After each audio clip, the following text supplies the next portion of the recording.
welcome back. So today we're going to be going over the Baker Hotel in Mineral Wells, Texas. There has been several people that have told a few stories online, and I'm going to go over some of them and give a little bit of my insight. This will be part one. Okay? So there's been a man who has been a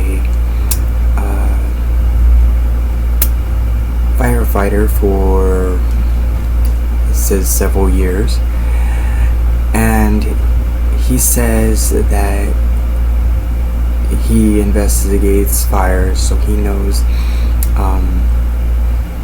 how to investigate things. Fighting a fire and investigating something paranormal are two different stories, two different situations, way two different situations.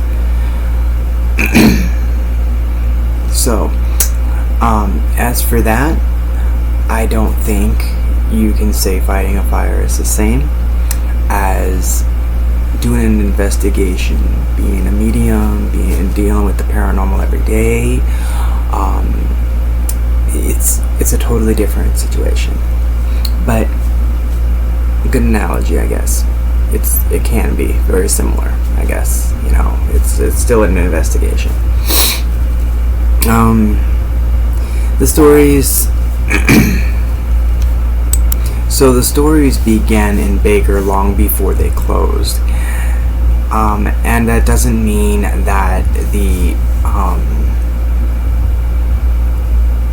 place wasn't haunted then or before, because there is several people saying since 1950s and the 1960s was the first known to witness a ghost of a woman on the 7th floor. So there was people that investigated and or saw, whether they were investigating or not, saw a woman on the 3rd floor. That includes the room in which she stayed.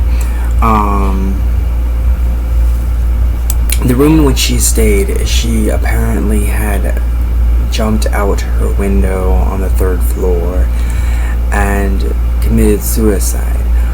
Several people have admitted to seeing this woman in the building, and especially the 3rd floor, in which was her room. So many have reported smelling her perfume, especially men, stating that they smell a rose-scented perfume. This is actually very common. Spirits that are connected to certain fragrances will have these things like this happen, where they can show their in the room or something through the fragrance that they're wearing. It's very common, and a lot of spirits will do this. I myself have experienced my sister, which smells like lavender. A lot of the time I smell lavender and peppermint sometimes. So that's how I know my sister's there. So that's a very common analogy that people, well, not analogy, but that they notice these things, the smells and stuff like that. Alright, so Ron Walker now owns the building, and he says he has smelled perfume, and that's very common, I guess, a very common occurrence. Ron Walker does tours of Baker's Motel, that he owns now. He is the manager, and he does tours every week, weekends, when the time allows, and is quite knowledgeable on the history of the hotel itself. So that's good. Guests have said they've seen sightings of spirits during the sessions as well, and that's very common for ghosts to appear and ghosts to be around. And for those that see it, it's amazing. But for those who don't believe, it's very heartbreaking that you go, oh well, if I saw it I'd believe it, but then you'd probably be like, oh well, you'd be skeptical, and there's a lot of skeptics out there. Being skeptical doesn't mean you're not a believer. Being skeptical means that you haven't seen it and that you want to know a logical explanation for the situation. So on one of the occurrences, Ron himself, the owner, was saying that he was on the 7th floor resting when he noticed that the breakers went out on the Christmas lights. So he went down to fix that, or wanted to fix that. As he was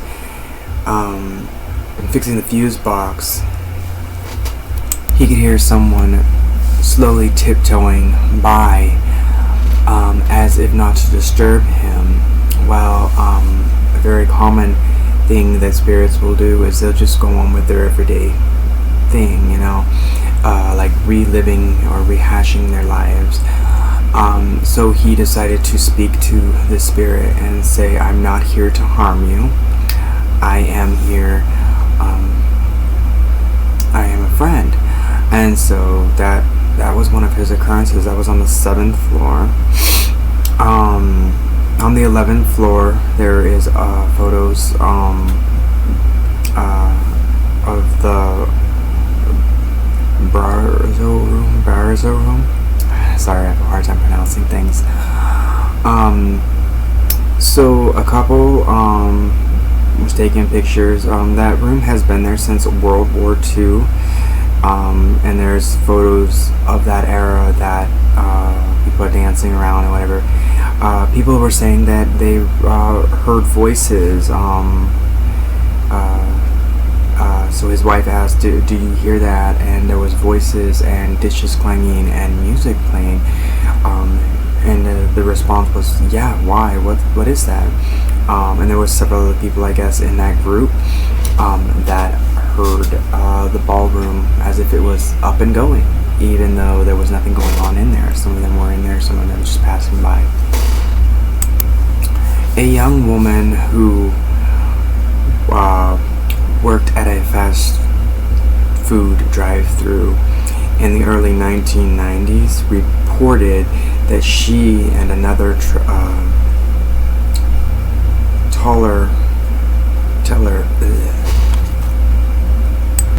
that her and another teller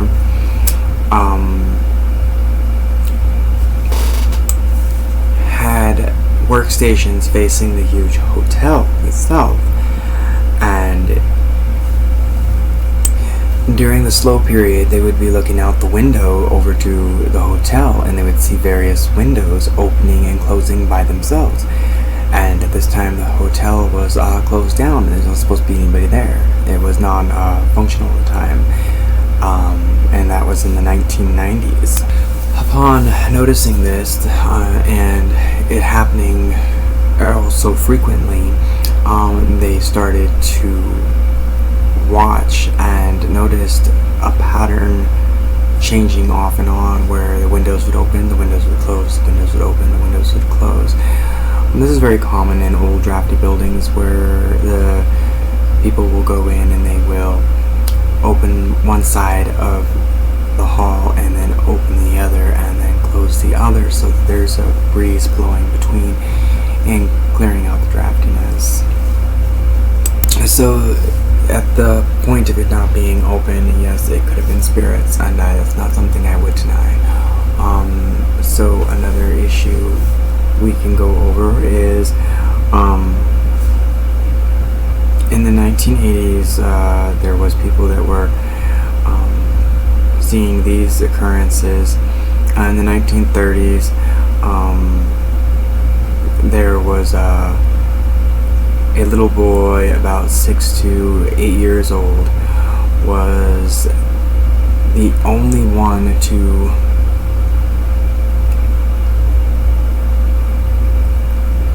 commune with her. Her being the woman from the beginning who hurt herself or committed suicide. And there is, they've actually spoke back and forth, and the parents decided for him to take medical treatment. And then there was, so then there was a psychic medium or a psychic who went to this hotel and said she had heard spirits since she was a young girl. I myself understand this. This is something that is very serious to me and very dear to me. Spirits are everywhere, and this is the part that I wanted to get to. She went into this building and she told the man of the woman that was there, and that all of the information he pretty much needed to know, which was that she was on the 5th floor, and men would say they could smell her perfume, and the men that she was more into, she would try to come on to them by the smell of the perfume, would be very close to them, and that's actually very common, very understandable. So I'd like to tell you thanks for watching. It might not have been that great, but I wanted to fill you in on that. I do have another friend who does her Gypsy's paranormal stories, and this is one that she had covered. Hers are done mainly in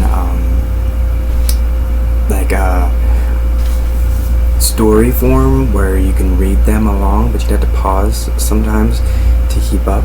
But I'd like you guys to check her out and see what you think. Gypsy is also a friend of mine that we have been friends for several years. We have done ghost tours together and worked together on many different cases, and we would like to continue this at some point. If you are interested in this, please let us know in the comments below, and we will do some investigations. Also would like you to know that I am a paranormal investigator myself and a psychic medium. I do believe in these things, and I take them very serious. So if you're interested in my book, it is called Confessions of a Teenage Medium. It is written by me and the woman I just mentioned, Gypsy, and we have been working together for several years, and this is one of our books that we collaborated a few little short stories to show some of the things that we have came across. So if you are interested in reading this book, it is on Amazon, and here it is right now. And if you would like to, check it right here.